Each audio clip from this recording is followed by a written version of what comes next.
everybody. Episode 71 of Christian Geeks Rockcast. And I don't have anything real clever about 71. We got Britt over there. We got me. What's up? Now, did you forget the special way you have to introduce me from now on? Did you forget? King Britt? No. Don't you remember, like Ted Decker? You said you were going to introduce me. I said you should introduce me like that. From now on. Yeah. Remind me, refresh me on that. The best-selling author, Britt Mooney? Christian best-selling author. Christian best-selling author, Britt Mooney, ladies and gentlemen. Thank you. That's my mom in the corner clapping for me. Yeah, we were kind of making fun of Ted Decker the other day.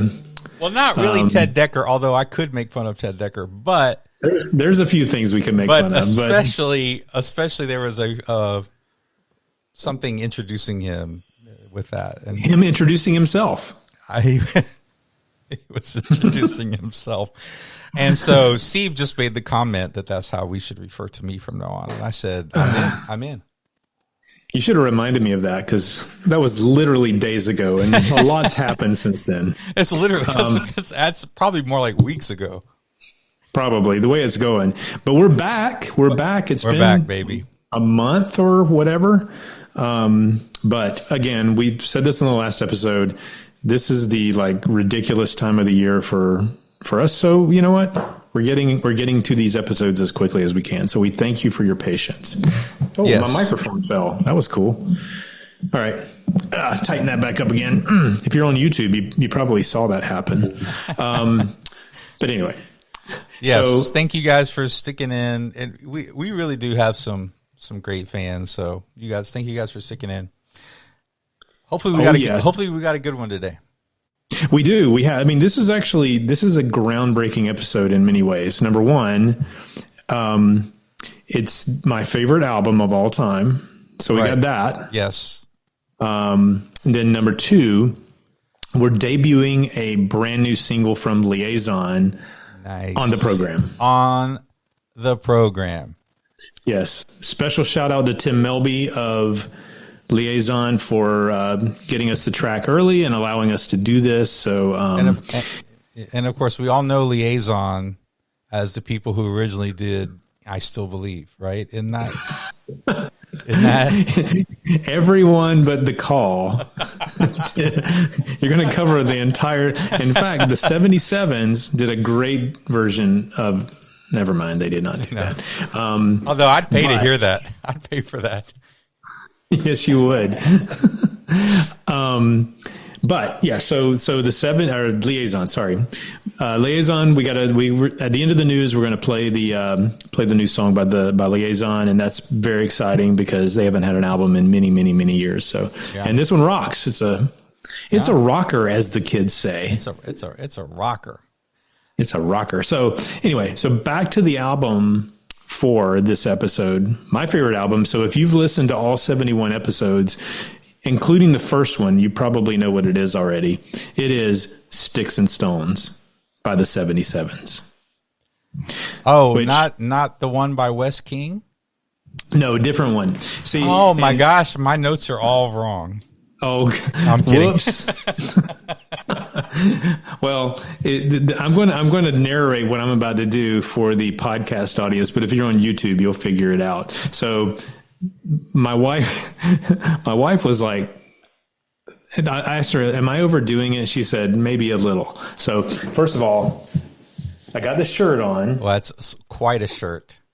Sticks and Stones shirt, and then I was going to hang this on the wall, which is the Sticks and Stones poster, and then I've got the Sticks and Stones cassette, and then I've got the Sticks and Stones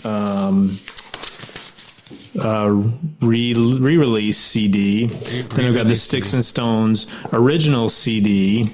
Then I've got the Sticks and Stones vinyl. And the 8-track. And the 8-track and the laser disc. And laser disc. Micro would have done a laser disc. If they had let Micro do a laser disc, that would have happened. Of course. It's a dirty job, but that's different Micro, sorry. but yeah, so I might be a fan of this album, maybe, and I might have spent a lot of money on it over the years. It took not a lot. I mean, you know, but it took a little cajoling in the beginning because I was like, I want to do Pray Naked. That's my favorite 77s, and he was like, oh, and we did that. Okay, but the discussion was, but it's not my favorite. So I do love it though. I like this album. This album I wasn't as familiar with. I mean, I have listened to it since then, but I wasn't as into it back in the day. This one, Sticks and Stones, Pray Naked. I played the heck out of that thing, and so yeah. But I really enjoyed it. You know, I enjoyed kind of digging into it a little bit more. Some of the liner notes they had online, I was able to kind of read through a little bit. I'm sure maybe you'll comment on some of that too. I'm sure you got there on the CD or whatever. But no, I've always had a lot of respect for Micro. Saw them live at Interseeds, but it was off of the next. It was off of the album after it was Drowning with Land in Sight. Drowning with Land in Sight, which is an amazing album too. I like that album too. So I saw them live on that tour. And when they pulled off Nobody's Fault But Mine live, I was like, okay, you guys can do no wrong from now on. Nobody's fault. Anyway, so no, so I wasn't as knowledgeable about the older 77s. Although I did have a couple there. I did later on get some of their CDs and stuff, and so. Well, and in this, which we'll get into it a little bit, but this is really less of a concepted album and more of a collection of demos and things that were put together, and you can tell a little bit, it's maybe slightly disjointed in its sort of makeup, but as a cohesive whole, it's song to song. To me, it's the best there is. So that's good. But yeah, so it's busy. It's fall. The leaves are falling. I blew the leaves off the yard before I recorded, so I've got some of that taken care of. Nicely done. Yes, we got Halloween coming up, and that's a big deal. And what are you dressing up as? Lame dad. Oh gosh, I think you've got that outfit down. I have a closet full of that costume. No, we are not doing anything special for Halloween this year. They had the trunk or treat last week at school, and that's been more the school. So as many of you know, my wife teaches, and my daughters go to the same school, and they're in clubs, and so really the trunk or treat every year has become the big Halloween time that we have as a family. So, Hosanna has theater practice on Thursday night, and so we'll probably go into Sugar Hill and have a beer or something, some sort of beverage, decaf coffee or something while she's at practice. So hang out downtown a little bit, but that's about as special as we're going to get this Halloween. We did watch The Great Pumpkin tonight, though, right before we got on the meeting here on the Zoom here, so we could do this episode. I was like, when are we going to get to do Great Pumpkin? And we are like, okay, we can squeeze it in. Let's do it. That's something I've got to do very soon, because there's the 3 Charlie Brown specials we can't miss. The 3. And they're all, because if you go to my Facebook page right now, you will see as my header photo, The Great Pumpkin. So that's how much it means to me. Okay, so we had this discussion. Yeah, we own those 3 on DVD, Blu-ray, because I was like, we're just going to have to buy them just because I want. And but so we don't need to take too much time on it. But we were having this discussion, little hot take. How much of the Great Pumpkin storyline was a dig on Santa Claus? In a roundabout way, because he did not even address hardly anything with Santa on the Christmas special. He did a little bit, I think, but but it was more about the tree, Right. And then, but it was like all this obsession about this figure that you would that would come and bring you toys, and you had to write him letters, and like there's this whole thing, but it wasn't Santa Claus, but it was almost like this commentary on the things of like the same kind of things that you would say about Santa Claus. That kid, you had to have the most sincere pumpkin patch. I don't know. We just had this little philosophical discussion after we had.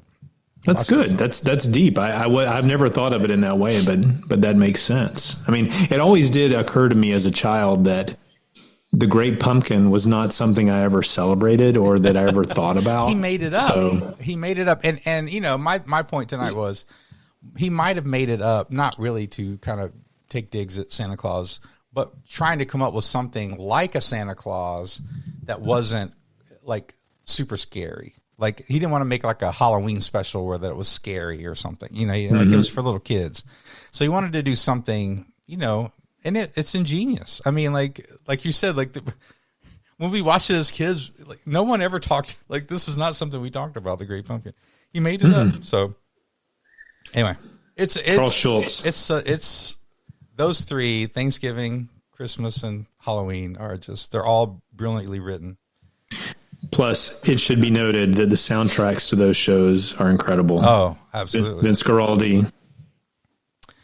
Absolutely. Ridiculous. All right. So we got a little bit of news. If you want to get into some of that, let's get into some news. If that's your thing. Yeah. All right. The news from my house to yours, coming straight through the airwaves. The 77s. Not only are we doing one of their albums tonight, but we also have a Kickstarter going on, and this is exciting, for their first brand new album in 20-something years. Yeah. An album, not brand new album necessarily, brand new or album of brand new music. That's or all original music. I don't know. Something. It's new. I'm doing the best I can here. It's late. Let me look. Okay. It's the first original material album since Direct in 2002. So that was 22 years ago. Wow. So it's out right now, or the Kickstarter is going on. And as of recording time, they have 1,049 backers and have made $75,885 in backing funds, which their goal was 40,000. So it made 40,000 in 24 hours. Booyah. Which, that just shows how rabid their fan base is, including myself, because I am one of the 1049. But so that's out there, and I would encourage you all to go check it out. I'll put the link in the show notes, but it's just on Kickstarter. Just search 77s on Kickstarter. The album is called Seven. So it'll be good, guaranteed. That's my guarantee to you. So people can call you if they don't like it. People can call me. I will send you to voicemail. But probably when this episode releases, it'll be about a week left of the campaign. So you've got a little bit of time, but probably not much. So that's my first bit of news. Oh yeah. The stretch goals on that, kick in at $77,000. I wonder why they picked 77. I don't know. I'll have to think about that. So 77,000. Then if it makes 77,000, they're going to add a different stretch goal for who knows, 88,000, probably 88,000, because 77. And if you're a 77s like super fan, the numbers 77 and 88 have special meaning and will always have special meaning. So yeah, we should do a Kickstarter for something. Ooh, that's a good idea. We'll have to think about that. Pay me not to make an album. How about that? You pay me. We can give you things from around our house. Every reward will be one of one. It's like you can have this figure of man with baby. Okay. All right. Put a wig on him and just say he's, Mike Rowe or something. It's just a Mike Rowe. We could get, I could forge an autograph on it. Good. It'd be cool. All right. Next. All right. So next, I had the opportunity to be on a podcast, it was actually just a recording of me talking about Michael Knott. It's episode 34 of Post-Punk Heartstrings. So go check that out. Yep. And it's just a tribute to Mike Knott. And so Post-Punk Heartstrings, look it up. They basically took the audio or bits or some of the audio that I made for our tribute, and they asked if they could use that. And I said, sure.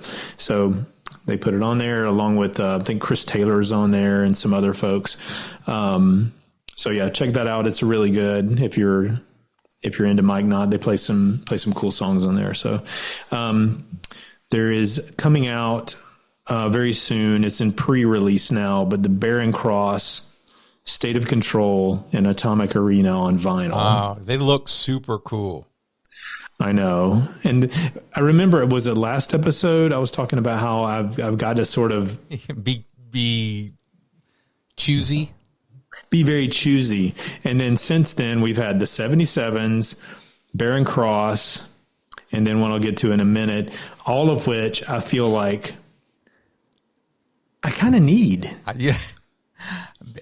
Baby, I'm saying need.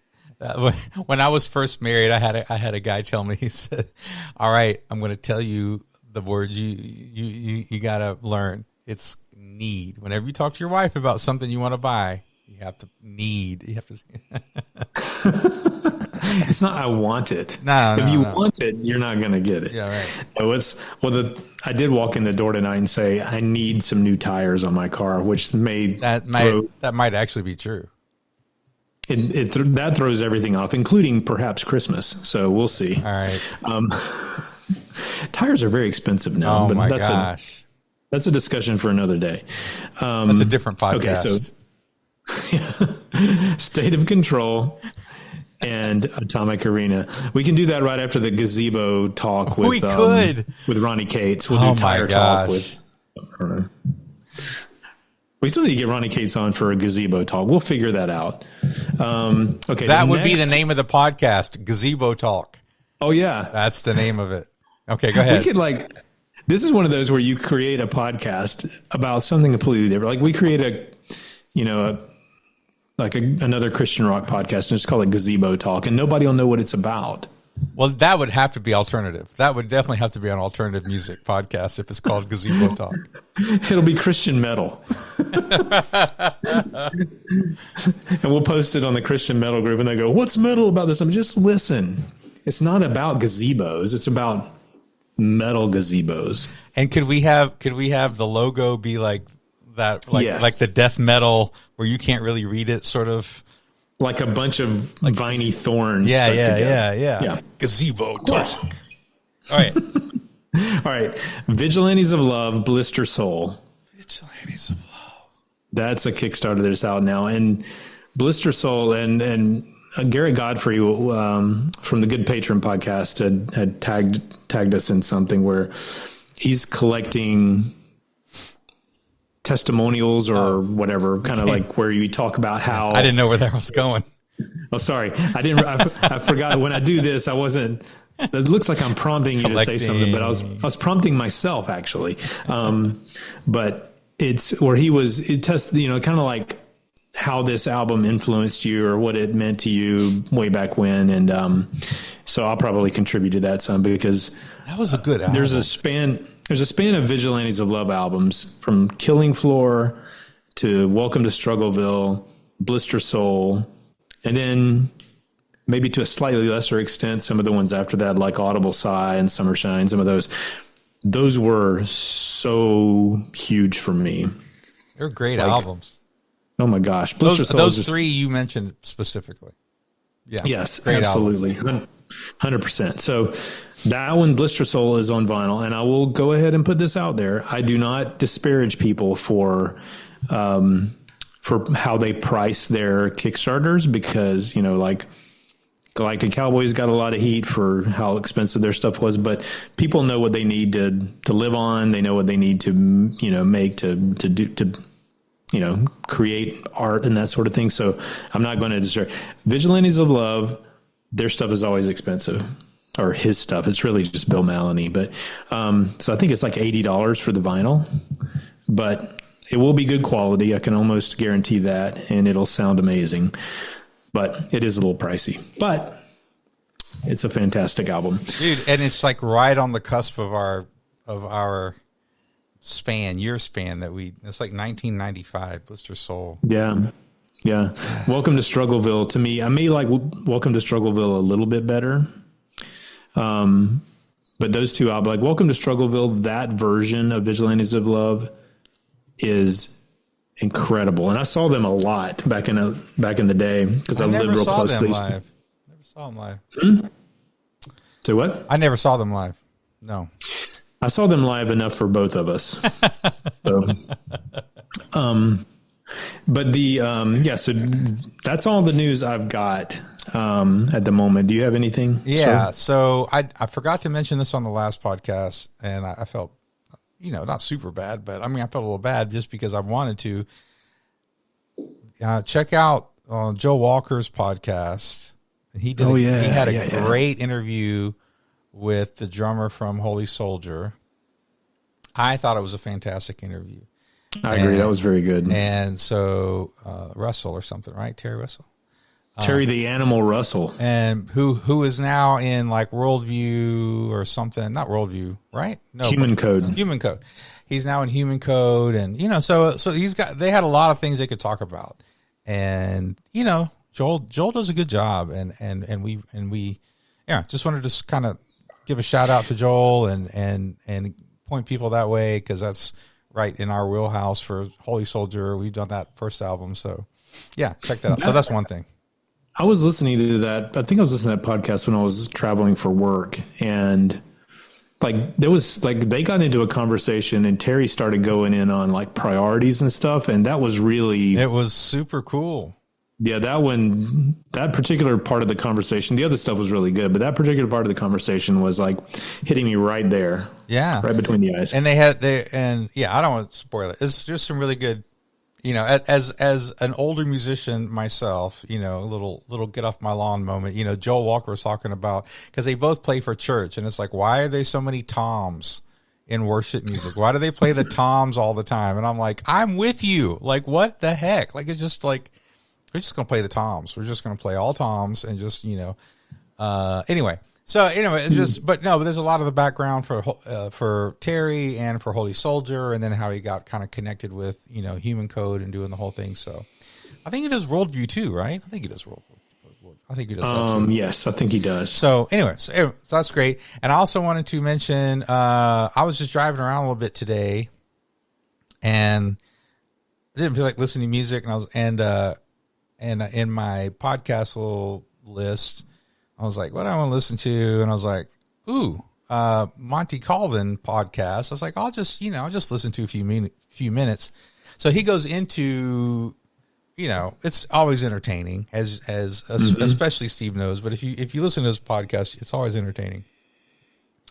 And he gave the news that they have found a drummer.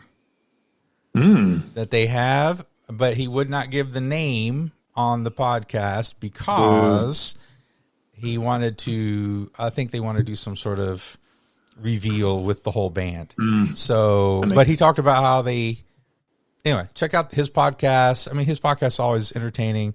And by the way, as I listened to his podcast more, I listened to it a couple of times before, but now I've listened to it more since we had our interview with him. And it's cool. Like, I didn't notice this before, or maybe he's doing it more now. I don't know. But like, he'll talk about cool bands he goes to see that I've never heard of. Like, I've never heard of these people, but then he'll play a little sample, like one of their songs, or he'll do something like here, and I'm like, I'd listen to that, and I've even checked it out on, so shout out to Monty for, I thought that was kind of cool. I've discovered bands through his podcast. Oh, sure. And the thing is, I didn't discover that. And you're a fan of these guys because you went to high school with the guitar player, but he played Stuck Mojo 2 episodes ago. Stuck Mojo. And that was so good. Stuck Mojo. It was so good. But he also gave us a shout out 2 episodes ago. So he did. He was, maybe that's why I'm listening to him more. Like, paying me some attention. Yes, talk about me. That's a Christian way to do it. No, so yeah, I think that was it for me for news. Like you said, I've been eyeing the Barren Cross vinyl. Mm-hmm. That might have to be a Christmas or birthday gift. That might be what I do for it's going to be pricey enough that I'm going to have to put it on. Okay, we can get that, but that's going to be part of your whatever. So, yeah, I'm going to ask for tennis shoes and vinyl. We are so old. I'm doing tennis shoes this year too. I looked at Becca. I was like, I need new shoes. I need new tennis shoes. Well, I determined last year, not that anybody cares about this, and this is not what this podcast is about, but who cares? Last year I determined every Christmas, new pair of tennis shoes. That's it. Okay. All right. Gotta be done. Okay. All right. All right. So last bit of news, I guess, is we're going to rock out on some brand new Liaison if everybody's cool with that. So this new song from Liaison is called, and I quote, let me find it here. I want to make sure I get it right. It's called what is it called? It says You Don't Get. That's what it says on my file. But I don't know if that's the whole name. Is that the whole name? I don't know. I feel bad about this. Let me look up the name, because I was thinking that the file was called the right thing. But anyway, the new album I think is called Veracity. Mm-hmm. And so it should be pretty exciting. And the name of the song is You Don't Get. That's what it's called. I thought it might have extra words on the end, but I wanted to make sure, because You Don't Get it seems like. Yeah, I'm with you. It could have. There could have been more. There could have been more. So you don't get the extra words. See what happened there? A little dad joke for the kids. Yes, indeed. So Liaison is a brand new song, You Don't Get, from Veracity.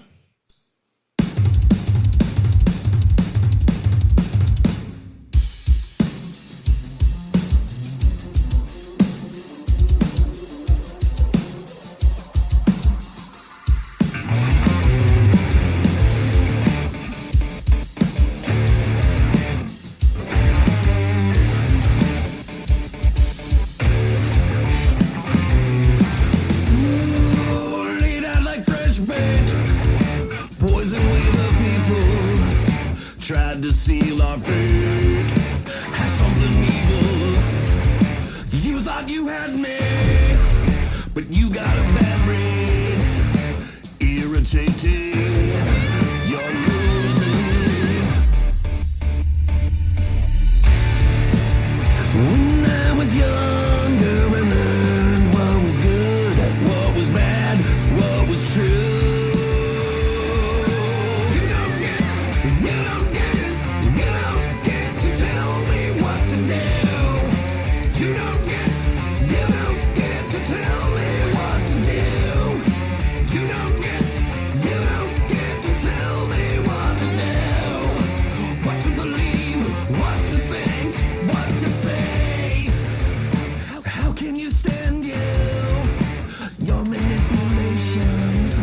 I'm learning you, and there's no justification.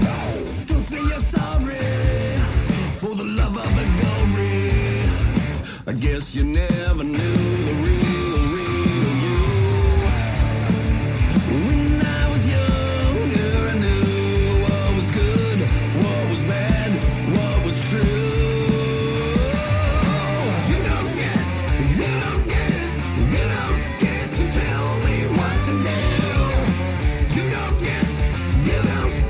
Tell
Wow. Okay, that was the first time I'd heard it. I think did you mute your microphone? There you go. No, I still can't hear you. Yes, I did mute my microphone. So that's the first time I've heard that. I don't remember disliking Liaison, but I don't remember liking them that much. That was maybe the best Liaison song I've ever heard. They used to, I mean, they've always been a little more like, I think, AOR kind of, that kind of thing, but not as much. I don't remember them being that heavy. Yeah. I think this was that's great. Little more than usual. Yeah. That is my cup of tea right there. And I don't know if people could hear the timing that they did on the chorus. So they kept it groovy, but like they kind of threw in like a 2/4 in there through kind of like but not it didn't mess up the groove, but it just kind of made it unique. And whoever, I don't know who the drummer is, but he earned whatever money they paid him, and then some. So all I got to say is, wow. And like, this is a legitimate, this is my first time hearing it, and I'm not really a huge Liaison fan. And I'm telling you, that was like right up my alley. It's good stuff. That's good. What they've been talking about is blistering. Let's see if I can tell you what Tim has said about it, because he said a lot about it. Full of guitar riffs. Actually, no, that was reality rock, shredding, vocal hooks. Lots of good stuff. Okay. So I really liked, again, this is totally my cup of tea. Like, this is something I do in some of my songs. Like, he had like the guitar solo. And then they had like the little funky, clean guitar going on in the background. Like that, like I'm saying, like that's totally, I'm like, I would do this. Like, I would make this, I would have made that choice. So yeah, good stuff. Oh yeah, man. Oh yeah. So would we call that a banger? I would absolutely. What do they call it? Smash or trash? Smash or trash? It's a smash. I'm guessing smash, because I don't think trash is appropriate. Again, I agree. All right, so we got to get into 77s because we have been yapping for a while now. We have been yapping. We'll get there. So 77 Sticks and Stones came out in 1990. Broken Records. This was the first true 77s album post Island Records. I mean, I won't get into too much of that, but Island Records was where they were on exit, which signed a contract with Island Records to distribute to mainstream. They were supposed to make a big splash. They had an album they had a song on one of their big sampler things. 77s were going to kind of be in the mix for, teenage stardom, as Mike Rowe would say. Sure. But a little album called Joshua Tree by the band U2 came out and on the same label. And so that kind of took everybody's attention away. And so a lot of the other potential hit albums on Island Records were woefully ignored. So that was the only album they put out on Island. And then they took, I don't know the contractual details or what happened, and it's been documented somewhere, I'm sure, but they took a few years off from putting anything out that was 77s. And then they came out on Broken Records, Broken Records was Ojo Taylor and Gene Eugene's label. And so, which is a perfect fit for them because it was distributed by Word Records. So it had big distribution, and they had, they always put out really good quality stuff. So out comes this album, which essentially is just a collection of demos and things they had done before. And the CD had 4 extra tracks, which we'll talk a little bit about those too, which were songs there were actually rehearsal tracks or demo tracks for songs that were on the Island record, which was self-titled. And the cassette had 10 songs, And then the CD had these 4 extra songs. But if you got the vinyl, it's got like 7,000 songs on it, I think. No, wait, Is it a double record?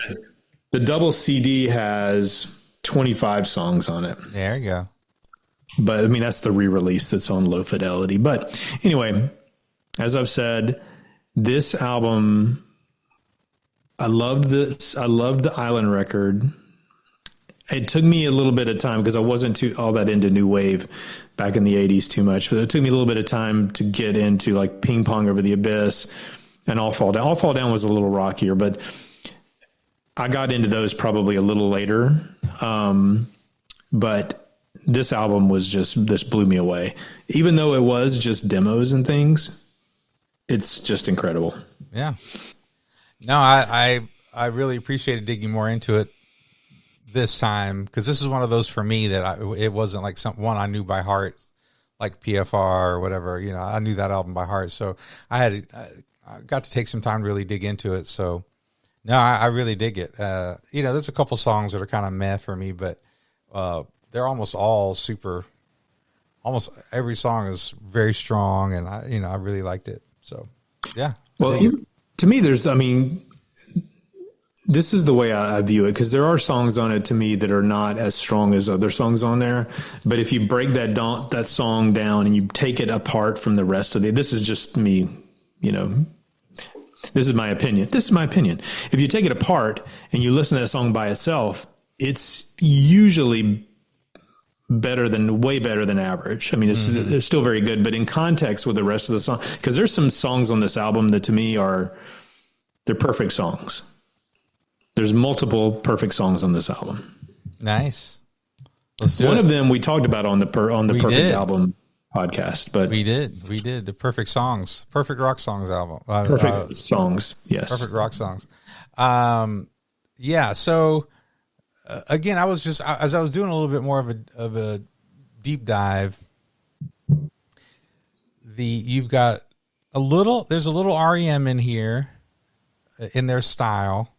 There's a little U2. They remind me at times of The Waiting. So, and I think maybe The Waiting really copied maybe them or more than anything. So, but of course I knew the guys in The Waiting. You know, they were local Atlanta guys here, and there was once a girl that I dated, and her sister dated one of the main brothers from The Waiting. So I knew those guys, and they were, here close, and them and Villanelle, who became Small Town Poets. Like, I mean, I knew those guys. So anyway, so I just knew The Waiting better, but to me, 77 is a really interesting band because they almost have like a blues rock jam band part of them. And then they have this, then they'll go to this other side where they're like more alternative pop, like really kind of hooky, but then they get artsy. So they've got these different facets to them that I find very interesting. It's one of the things I always liked about Pray Naked is it had a couple really rocking songs, but then it had this real variety of stuff on it. So I enjoyed it. And I think they lean into the different songwriters in the band. And I think that's where you get that. Because, I mean, I think Micro is more the blues guy. He does a lot of he performs the other stuff really well. But like, to me, some of the best songs on this album are not songs that he wrote. Right. There's other people wrote. But that doesn't diminish my love for Mike, because he's great, and I love that guy. So you've got some really interesting people. So Steve Griffith helped to produce it along with Mike, right? Mm-hmm. Steve Griffith has been around, right? I mean, he's done a lot of stuff. Oh, yeah. He ran in these circles back in the day with Vector and all that. And, of course, you had Micro Mark Tootle on, guitar and keys and stuff, and then Jan Eric was a bass player, and Aaron Smith. Aaron Smith, to me, is an underrated drummer. I think Aaron Smith is a phenomenal drummer. He's incredible. And like anybody who can pull off Zeppelin the way he did live, I'm sorry. I mean, if you can play like the best drummer ever, like you're good. Like that's no joke. Oh yeah. Well, I mean, this is a guy who I'm pretty sure. I think he was in the Commodores. Was that where he was? I know he was in one of those 70s bands. But yeah, so the fact that he can do that, he was in Romeo Void. He's done so many different things. Yeah. And he can sort of do all of that stuff. Yeah, he's great. Yeah, he was no Temptations, not Commodores. He was in the Temptations. Oh, okay. And so so he was in the Temptations, Romeo Void, 77s. The dude is just ridiculous. And I mean, some of that stuff like was it Sounds of Autumn on Johnny Wood Land in Sight? Like that is it's almost like a drum cadence. Yeah. So good. So good. And then of course Mark Harmon, I think he plays bass on one or two songs. But he was a songwriter too. Like I think he helped write a lot of these songs. And then he was on Pray Naked, right? Wasn't he the bass player for Pray Naked? Didn't he come on there? Mark Harmon, yeah. So And Bongo Smith is somehow involved in a couple of these tracks somehow. Yeah, he was kind of, I don't know what the word is, but he was always sort of there was that group of, and there's probably people listening who know this way better than I do, but it's that group of like Warehouse Ministries folks that included the Charlie Peacocks and all his people and Vector and 77s and Steve Scott and others to be named later. But I think Bongo Bob Smith was kind of involved in that community sort of thing. In that community. So he was in and out of a lot of different stuff. And he was in and out of a lot of 77s records too. But yeah, again, this collection of songs in and of itself, like you can tell, like as it goes in and out of songs, it feels mildly disjointed just because of you go from a jam song to a blues song to kind of a pop song to, like a, I don't know, jangly thing, it's like, it just kind of goes in and out. It's not, but that's part of what we love about the 77s is they can sort of intersperse those, and they're all good. Yeah, they're all good. For sure. All right. Artwork, it is a heavy-handed homage to Little Richard, but I love it because it's super retro, and I love the photo of the boys on the back, looking all moody in the black and white. I love that. I think it's good. I love this part too because this is autographed. Ooh. If you're on YouTube, you can see it. I did want to mention this, and this is maybe a mild flex or like a humble brag. So I apologize in advance. So when I was working in radio, this album came out and they had like multiple number one singles on it. So Brian Miller, who was the radio guy for 77s, sent, and he probably did this for all the radio stations, but he just sent me a note and it said, "Steve, you did it again. 77's number one CD for your collection." So that's the one I have. And he had all the members of the band autograph it. So, I mean, come on, like at least, it was just for you. You were the only one he did that for. Come on. It was me. I mean, but some of those, the thing is like some of those radio, I don't know where Brian Miller is now. There's certain other people that I got connected with, but like Tony Shore from Frontline back in the day. Some of those guys were just so cool. Like I would talk to them on the phone and they would call up and they would just be so cool. Like the guys from Blonde Vinyl were really cool. So anyway, well, when I see stuff like this, it just reminds me how cool those guys were. Well, yeah. And they may have been unique, but it just goes to show you how important relationship is. And it's still important. And so just, putting that out there. And I think that was more the generation where I guess you could say people could abuse that, right? Good old boys club sort of thing too. But excuse me, but just the importance of relationship building in every aspect of life is so key, and it just makes a difference in every aspect. So I think that's really cool. I mean, just, how personalized is it to, send a little note and all that sort of stuff. But to you, it meant a lot. And to them, it took, I guess if he did it a lot, no, I know he only did it for you, but let's just say maybe he did it for a lot of other people. Unlikely. Well, it's like, I still have this. Right. That's what I'm saying. Like, it took him 2 seconds or 5 seconds, maybe. And it just makes a difference. So yeah, very cool. It's better than an email. Just putting that out. or a social media post. Yes, you can tag me in your social media. All right, are you ready? Let's get some songs, bro. All right, so this first one, is it called Mountain? Like, what do we say? What do we say? MT. We just gonna say MT. We're just gonna say that. Okay. It could be called More Than. That's the other. The alternate title. Got it. So this song was played several times on Beverly Hills 90210. Yes, At least that's what Wikipedia told me.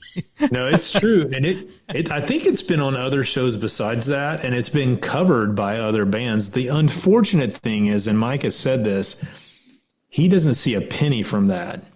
Like, because he does not own the rights for, like, the publishing or anything. Publishing and distribution, something. Whatever the rights are for that sort of distribution of his music, at least this particular part of his music, he doesn't see a penny from that. Yeah. So he could hear this song. Now, granted, it was only partially written by him, but he could hear this song in a movie and he would not get a penny. Okay, from it. So this is a total aside. So you guys can just skip forward if you want, but I had something interesting happen to me along these lines.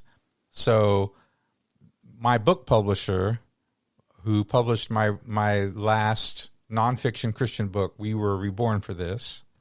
Mm-hmm. And, from the best-selling Christian author, Britt. No. So they're not doing traditional publishing anymore. They're changing what they're doing as a company. Now, I've heard horror stories from other people, and yes, in the Christian author publishing business, about how when these publishing companies, Christian publishing companies, small to mid-level, will either charge you thousands or tens of thousands of dollars to get your rights back. Ooh. For the book. Now, they're not going to publish it anymore, but they're just trying to get a lot. They're just, whatever. They're going under or whatever. They're transitioning and they're trying to get money out of people. Or you can't even get a hold of them to even get your rights back. They just have your rights perpetually. But anyway, this, I'm telling you, I was thankful, although I'm not happy that this publisher is kind of not going to be doing stuff anymore, but they are giving me my rights back. They're not going to charge. Wow. They're going to charge me a dime. That's great. And they are selling, and very affordably, they're selling me the interior InDesign files and the cover design files. They'll sell them to me, but what they told me on the email was like, we're just giving those files to the artists who did it.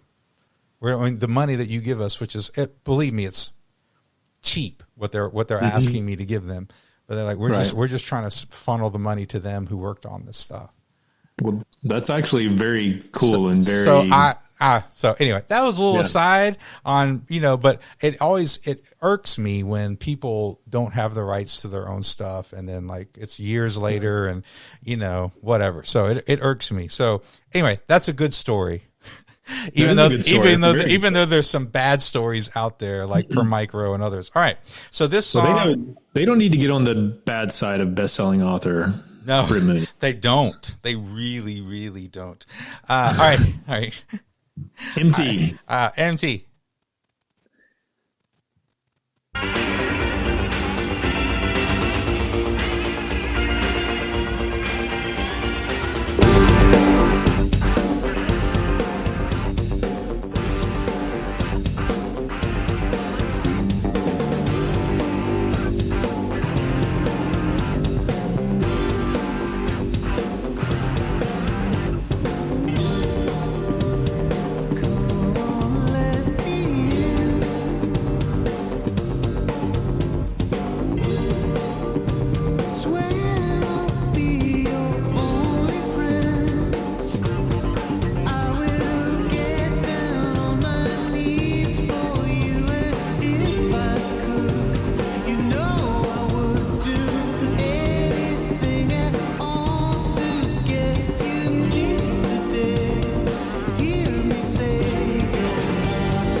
Yeah.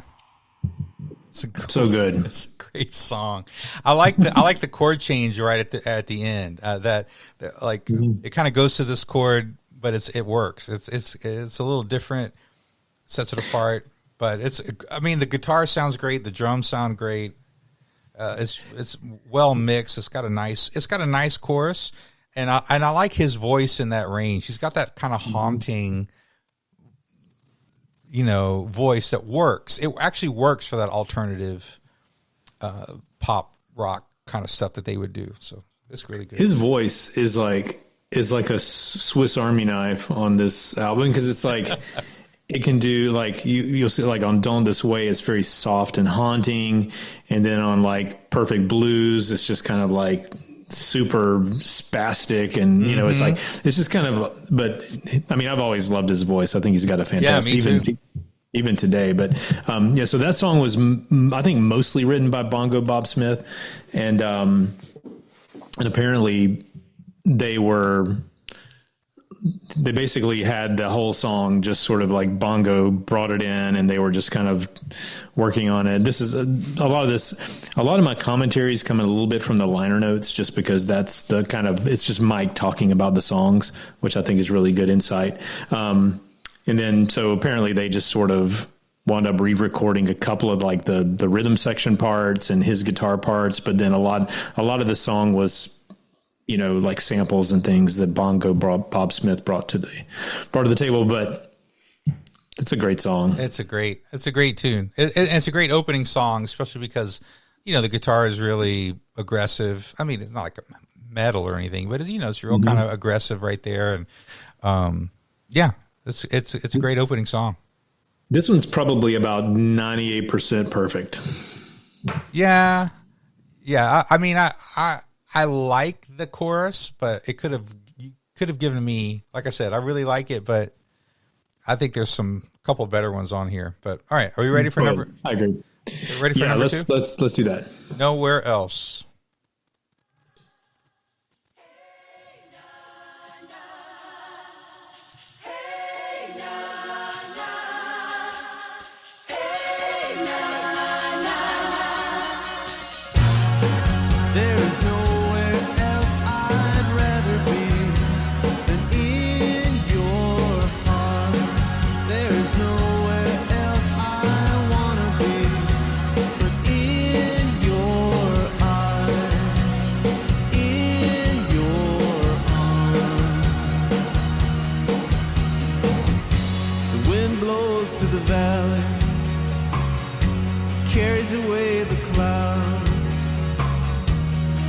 Seems so much brighter this night.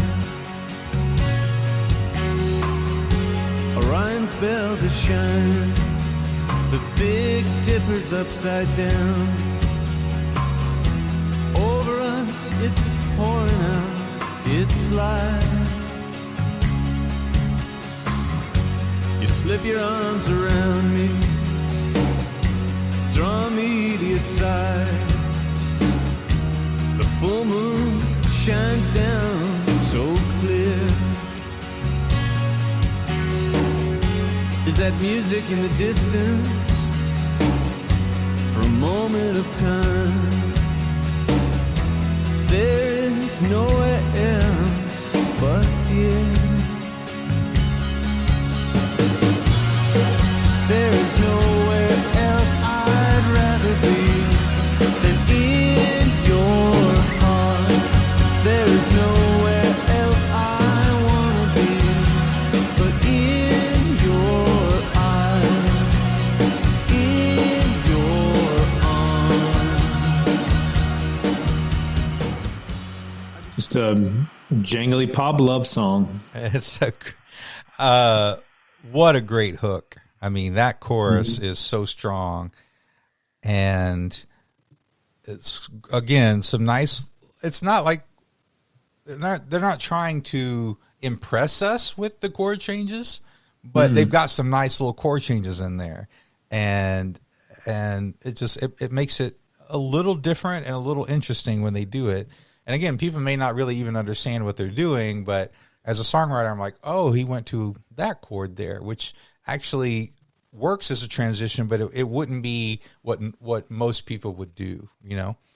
I have one, it drags a little when they do the two verses in a row there at the beginning, it dragged. I don't think the verses are strong enough to do two in a row.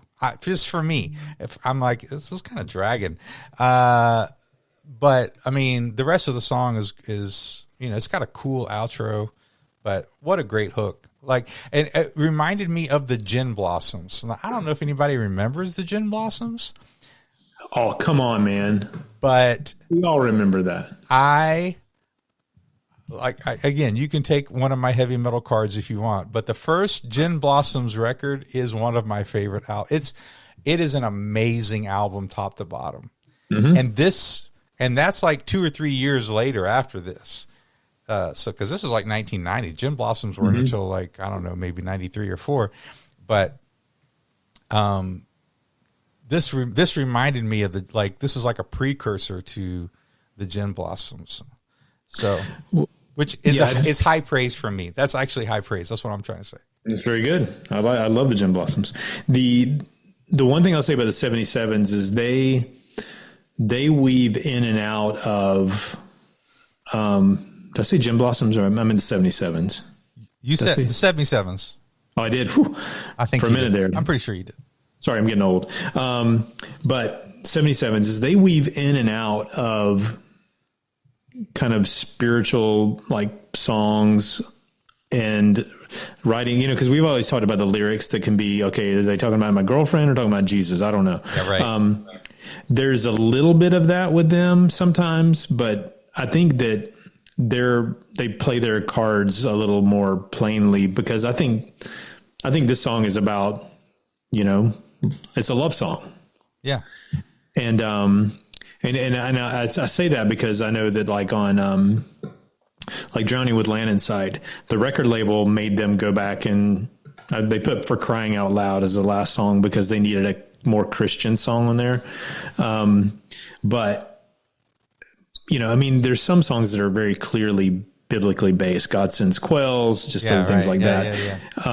But this is one of those where I think they're just straight up, it's a love song. Yeah. And that's cool. Yeah. Because we're Christians and not every song has to be 100%, you know, it's like the JPMs. We always talk about the JPMs, Jesus per minute.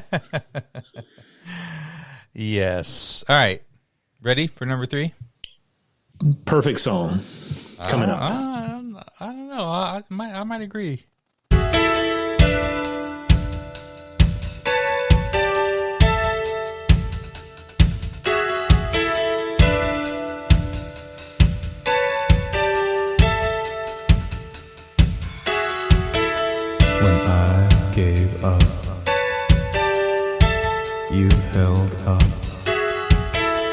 when I ran out. You filled me up, and I kept running. You kept up when I let you down. You lifted me up. This is the way love is.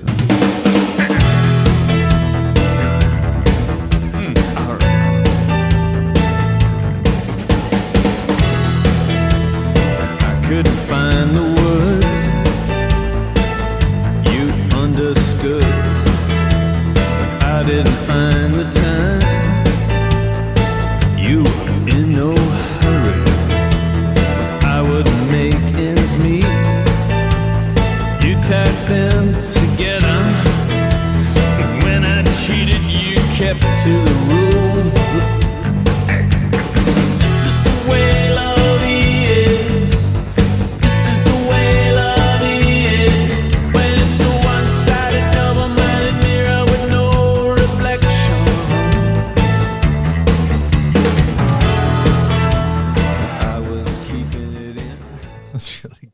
This is a great song. Like, it's great use of piano, like the piano, just everything. The singing is the lyrics. Just, I love it. No, it's amazing. The spoken thing in the beginning is very new wave-ish, very 80s new wave-ish. You know, like almost Human League, sort of like, you know, talking like that. But no. The music is simple, but I love the dynamics that they're doing with it. And it's cool verse, chorus.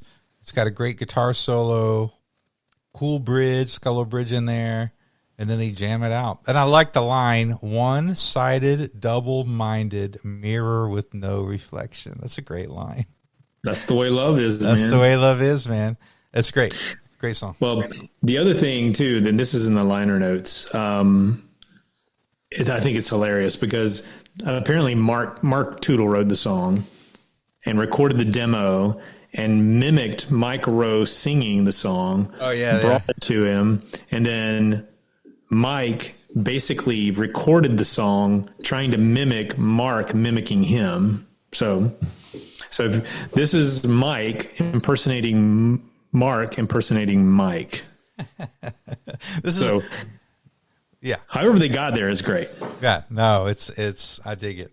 I dig it for sure. Oh, yes. All right. Perfect Blues. Perfect.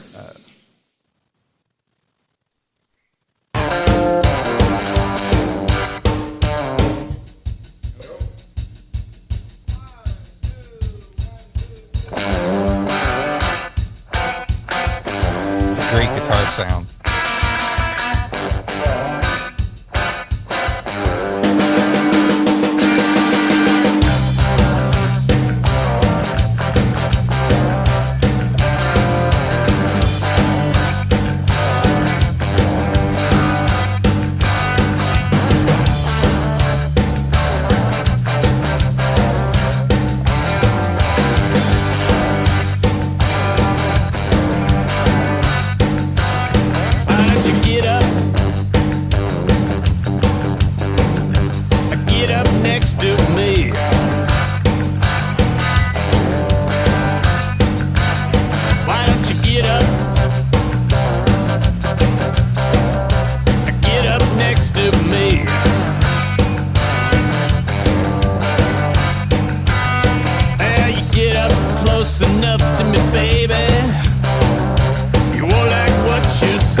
Basically the whole song.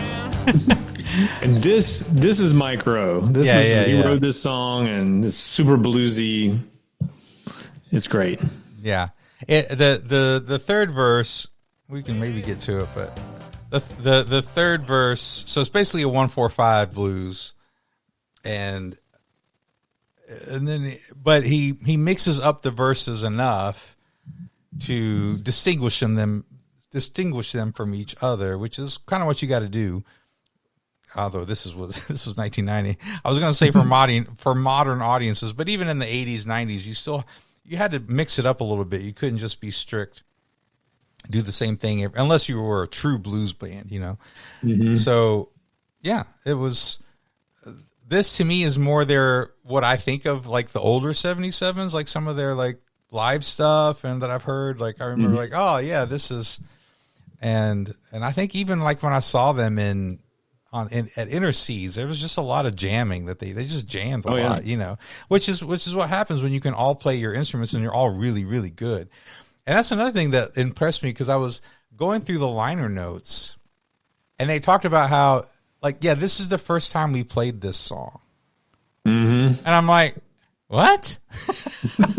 Like, this is the first time. And so we liked this version of it because it had that energy and that, like, just like that first time you're really discovering the song together as a whole song. And I'm like, that's the first time you played, you know? Well, the thing is, you know, when groups are in sync, they're not the band in sync, but they're, you know, when groups are like simpatico, yeah, they know, they anticipate each other's next move. They know what the next, you know, it's like they've played together so long. They work together seamlessly.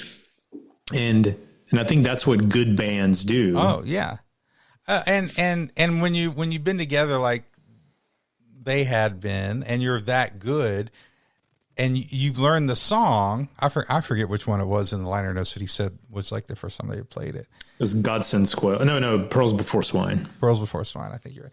But but my point is that if you're a musician and like, okay, these are the chords, this is what we're doing. Okay, what are you going to do? What's your part? Like they had probably talked a lot about the parts and structure, and like they knew what they were doing. It wasn't like they just making it up, but still, like, this is the first time it was all put together. You know, they talked about it.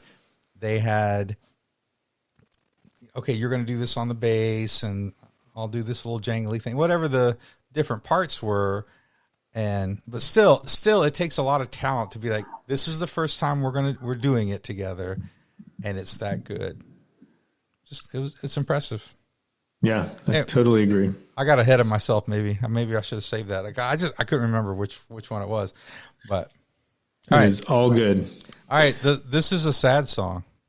This song, I've got some philosophical thoughts about this song. I was listening to it in my car today, singing very loudly. All right, were you going through some stuff? In great pain. What's that? Were you going through some stuff? I was going through some stuff. But I have some thoughts about your tires. About your tires. Yes, exactly. As I was looking at my PSI on my tires, and no, this to me is another perfect song. Yeah, it's good.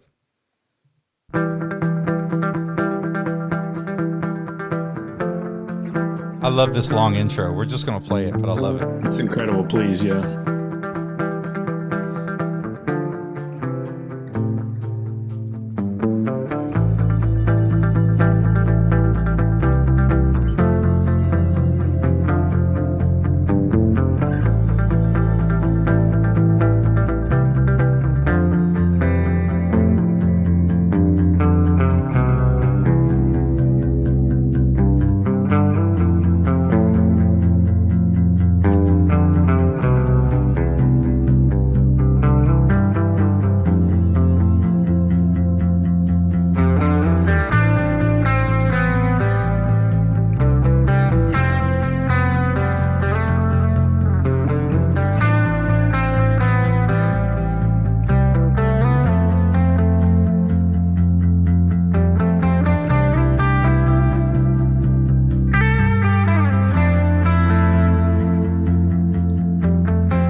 Like a blackbird that won't sing.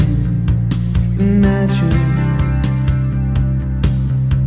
throwing it to the air, but it falls from broken wings. Don't leave this way. So many words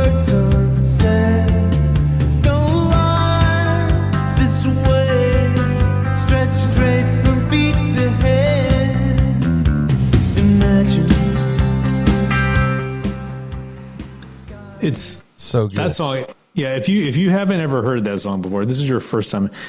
Go listen to that entire song with headphones on or in your car from beginning to end. It's so good.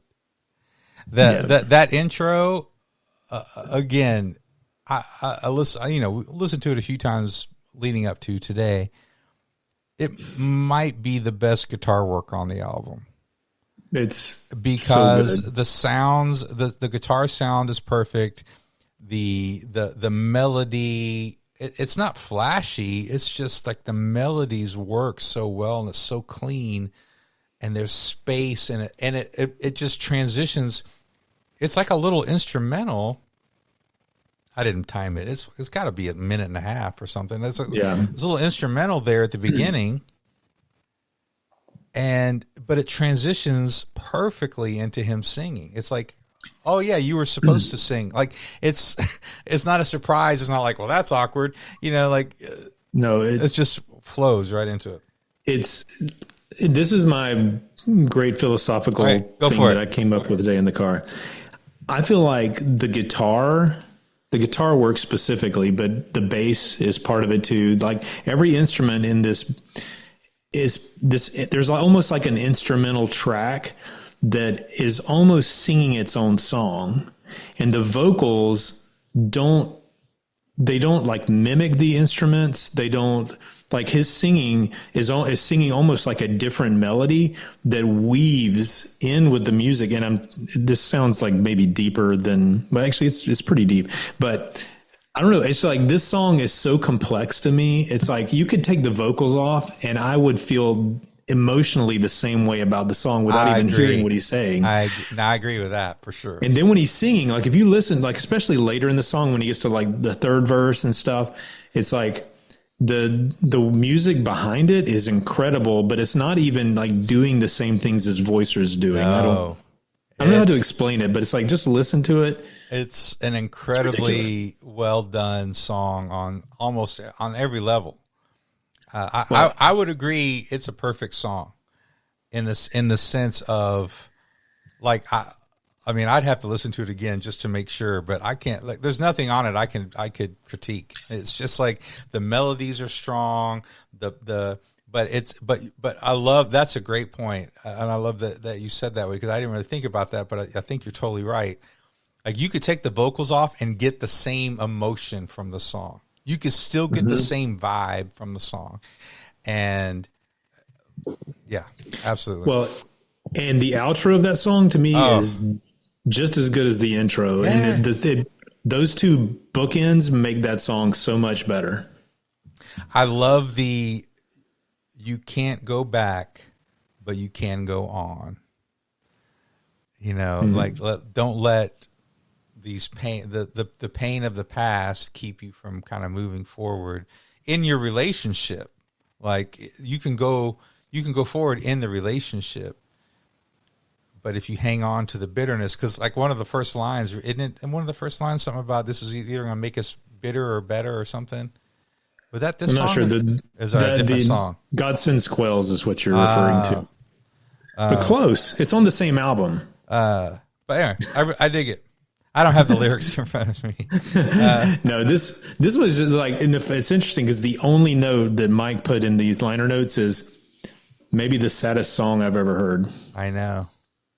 That's the only thing he said. But yes, very sad. Which he probably didn't write it. I'm guessing if he said that.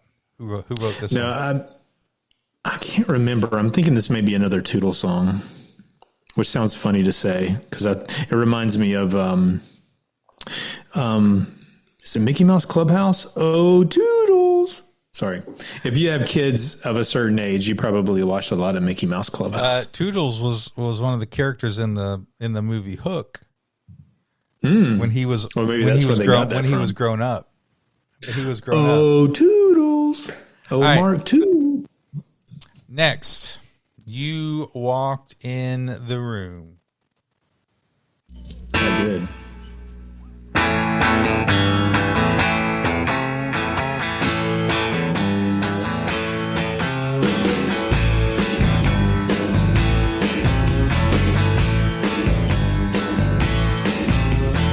Here we are,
I was thinking ahead to where I was going to have to switch to YouTube. Britt fell asleep. I did. No, and that song, this to me is a very, I don't know what the word is exactly. But this song's about the Holy Spirit. So, but it's not super clear, but when you read it within that context, it kind of makes sense. Yeah, I like this song, but this is kind of one of the two weakest songs on here for me. Yeah. I know what they're trying to do with the chorus, and it actually made sense when I read the excerpt from the liner notes that I read about how it originally didn't have that chorus part, and Steve Griffith or somebody stuck it in there. Yeah, this song needs a chorus. It's so what I hear is what they try to do is like with the cadence, like it sounds as if you're walking in a room, right? Like they're trying to give it that cadence, but but number one, the pre-chorus goes on too long and it's a little chaotic and incoherent. And then when it does get to the chorus, it's almost like that would be a really strong verse. Like that cadence would have been a really strong kind of cadence to use for the verses instead of the kind of the more conversational thing that he did. So yeah, I mean, I like it because the music is cool and you know, they're great musicians. So I dig it, but this is kind of one of my least favorites on it personally. And that's fine. You're allowed to have a least favorite. I think, this song is definitely not one of my favorites on the album. I think you guys have probably already figured out what my favorites are, but it's, again, separate this song out, listen to it on its own. It's still a very solid song, especially, I mean, if you think about it within the context of Christian music, like if you're thinking about it in the context of all music, it's fine. But if you think about it within the context of Christian music, it's like, it's still head and shoulders above pretty much anything else that was coming out during that time. Yeah. The other thing I think about too, and I meant to say this early on, is the one thing about this album, this album came out 34 years ago, and most of it was recorded closer probably to 40 years ago. Maybe not that. But between closer. 35 and 40 years ago. This album could literally be released today and to me would not sound dated. I mean, maybe it's revisionist history because I've listened to it for so long and I love it so much and I've listened to it over the years, but it's like, it doesn't sound like an 80s album to me. There's 80s influences in certain things. Sure. And there's 90s influences in certain things, but it's like, to me, it's just a good rock album. Right. No, I agree. It's a great rock album. I would say it's a little, like I said, when it sort of sounds here and there, like a little REM, a little Gem Blossoms, like it's dated in that sense. So, but it's not a bad dated. It's not like cheesy. All right. So next song is The Days to Come. And I have to go to YouTube, which is why I was distracted earlier, because I was listening to it on Apple and Steve messaged me and said that it's the wrong version on the Apple app. Yeah, if you listen to Apple Music and you listen to this song, it's like a live version or something. It's not the album version. Right. And I had written in my notes, it's a good song, but it needs more distinction between the chorus and the verses. And then he sent that to me and I listened to it and I'm like, oh, they fixed that in the real version. And, all right, so here it goes. The Days to Come.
It's a cool song. It's a cool song. I love this song. Yeah, it's a cool song. So, by the way, in the live version on Apple, they're doing those little guitar riffs through the whole song. So I'm like, there's no distinction between the verses and the choruses. Like, you got to give me, because the rest of it sounds so similar too. You got to give me some distinction and some dynamics. I like the message. I like the topic and the message of it, and I like the chorus. It's not one of the stronger songs to me, but it's pretty strong. It's pretty good, and I love it. I dig it. Yeah, and if I'll read the first one and the chorus lyrics, because it's just so good of like talking about like I'm trying. First of all, like the first two lines, I believe that we'll come out of this with a healing compassion or a scarring bitterness. That's the song I was thinking about. Yeah, that's like it's crazy, and it's like if we don't revive the painful times, let them rest. Don't drag a net through the sea of forgetfulness. Because it's like, I mean, that to me is like, it's kind of like, look, we got to let this go. If we don't let it go, then this thing's, the ship is going to sink. And then, the cut was deep, the blood was warm. I can't deny what it's done. Like, look, I screwed up. I said what I said. I didn't, it was terrible. I apologize. But if we don't release the past, we'll slap the face of the days to come. Oh, I love that line. Yeah, it's just whoa. I love the lyrics. I love because you're making choices today based on what you want your future to be like, and so I really dig the song. It's good stuff. I mean, it's not my favorite song on the album, but to me it's pretty strong. I love it. All right. Next, we have what they call an instrumental. I call it an instrumental. I'm not sure how long I'll go into it. It loops. Yeah.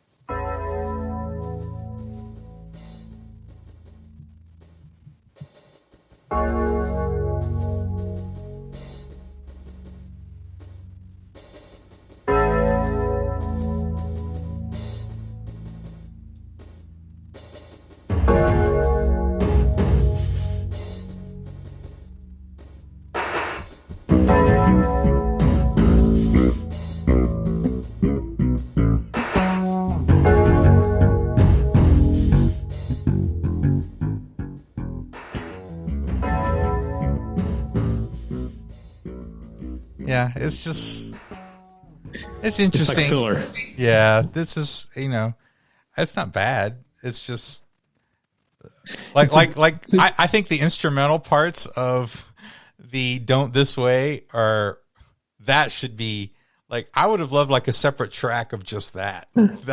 That should be an instrumental. But this isn't bad. It's just kind of, it doesn't really go anywhere. It's just kind of looping, and they kind of do some dynamics with it, but it's good. Looping, you say? Looping? No,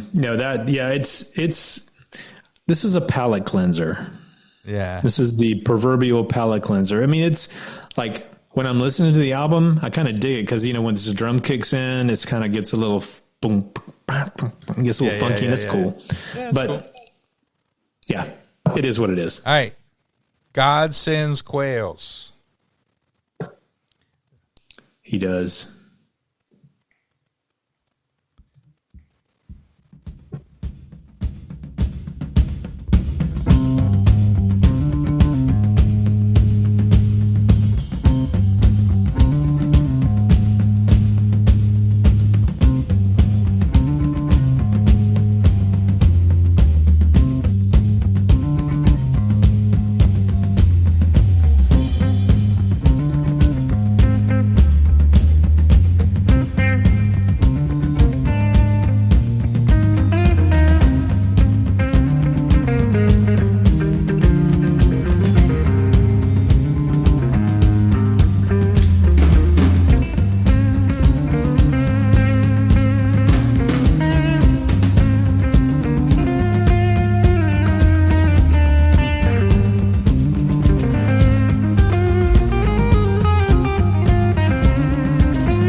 hence my jam band comment from earlier.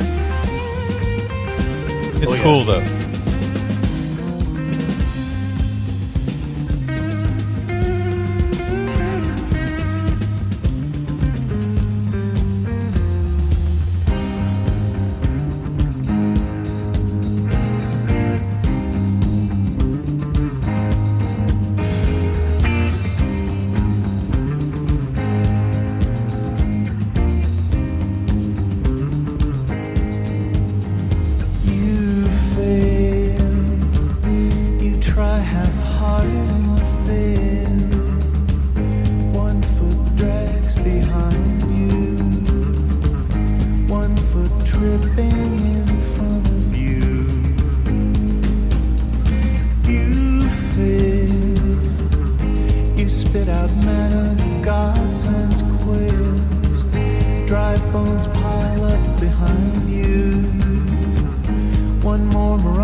It's interesting, like in the liner notes, he talks about how this song almost broke the group up because he was trying to basically force this into the band, and the band didn't like it. And it's a quote here. It said, "We've been looking for a non-blues showpiece type tune on the larger scale for quite some time. I was hoping this was it. It wasn't." It's just, I mean, but the thing is, like, this is a beloved song now. People love it. Yeah. I didn't know that, but I mean, I have done this. This is one of my favorites on the album, probably. The juxtaposition of kind of the busyness of the drums and the bass, and then some of the space with the guitar, and then his haunting vocals with the messaging of failing. And this is where he says, you can't go back. And then in one of the later verses he adds, but you can go on or whatever. And but yeah, I really, really dig this song. I like the feel of it. The jam part in the beginning, it fits this song. I don't think it's as genius as the other song, Don't This Way, but it's still cool. I love jam bands. I mean, when they're good, I love bands. It's like King's X or whoever. It's like when they're good, it really, I dig it. So it's a good song. Oh yeah. Yeah. It's funny. Another thing too, in there said, worse yet, the only lyrics I'd completed at the time were, you failed, you can't go back. He said, which only helped to reinforce the sense of doom surrounding the song. Right. Which again, it's like people love it. They play it, I think they played it live over the years at times, and people love it. So, and I love it too. It's good stuff. All right, Love Without Dreams.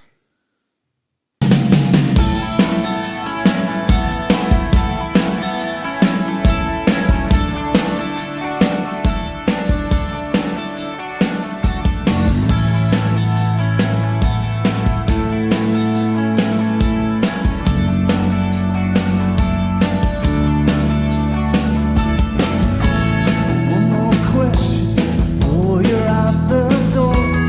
You believe in me.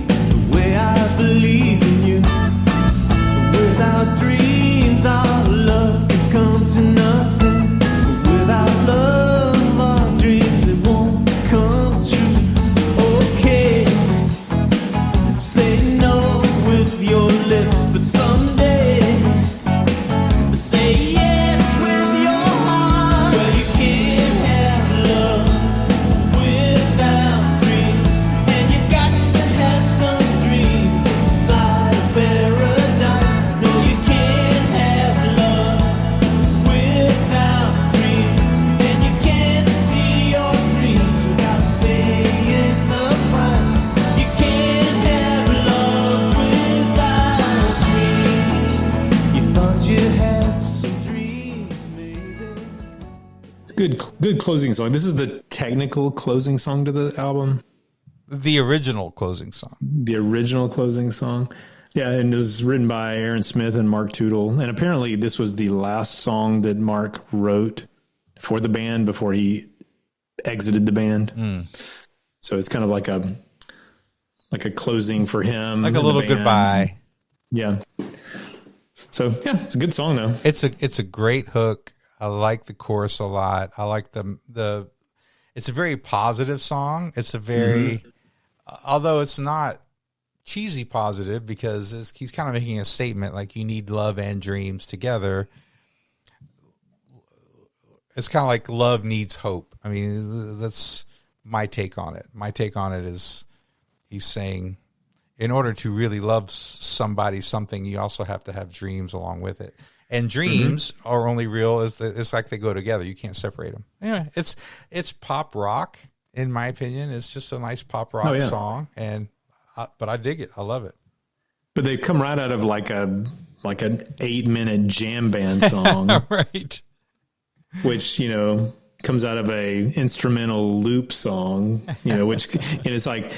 That's what makes the 77 so great, in my opinion, is they could pull off all of this stuff. Yep. So yeah, it's good stuff. Now we talked about maybe just kind of discussing the last 4 songs are actually that are on the CD, which I think is probably what most people have, are tunes that are from the 77's Island record. But it's just demos of those songs. But do you have anything in particular you wanted to cover with those tunes? No, I mean I like them. I mean, obviously they were good enough to be on the Island record. The Chris, what's his name? Chris Hillman of the Byrds is on the Lust, the Flesh, the Eyes, and the Pride of Life song, that version. And again, that song really reminds me of The Waiting, and maybe because I've heard The Waiting play it, maybe live. But it's one of their kind of biggest songs in a lot of ways. It's a medley of their hit, but it's a medley. So yeah, I mean they're all very interesting and cool songs. I like kind of the stuff he does about Esau with Pearls Before Swine, which is very Pearls Before Swine sounded very prayer chain-ish or U2-ish. Like there was some prayer chain, U2 sort of, although prayer chain didn't come until a little later, I think. A lot, yeah, probably at least, because this Pearls Before Swine originally came out in 87. Yeah. So they were way ahead of that sort of sound. And you get a lot of that 90s alternative pop that came later. I mean, this was before a lot of that. And yeah, good stuff. Yeah, I mean, it's like all those songs are great, and these are basically demos. And the Pearls Before Swine one is the one you referenced earlier, where it's like this was their first time they rehearsed it, and they recorded it, and they put it on this album, and it's still really good. Yeah, it's really good. But in the Lust, the Flesh, the Eyes, and the Pride of Life, that's like their classic, kind of their big, their big hit. Even though I think that I could be wrong on this, I think that Sticks and Stones sold. I mean, I'm almost positive it sold better than the Island record. I want to say that 88 sold more than Sticks and Stones, but I'm not 100% sure. But regardless, Sticks and Stones was pretty huge at the time for them. It had #1 singles, which I think they never sniffed a #1 single before that, or maybe they did, but they didn't have the level of success, especially in Christian radio. Yeah. That they did before that. But yeah, Do It for Love. All those songs are great. All those songs are great. But yeah, so we covered my favorite album of all time. We did it. Yes. And we introduced an amazing Liaison song. Oh yeah. And talked about gazebos. You know, we covered the whole gamut tonight. Gazebos, Liaison, 77, Quails, Joel Walker. We've got it all. We've done it all. So yes, Thanks for sticking in to the end of this one, guys. Yeah, if you made it this far, we love you more than you know. We'll see how much I cut in there somewhere. No, this has been a good. I knew this was going to be a long one, so I thank you guys for sticking with it and getting all the way to the end. It's like, as usual, we love all the feedback we get, the comments you guys give us, suggestions, that sort of thing.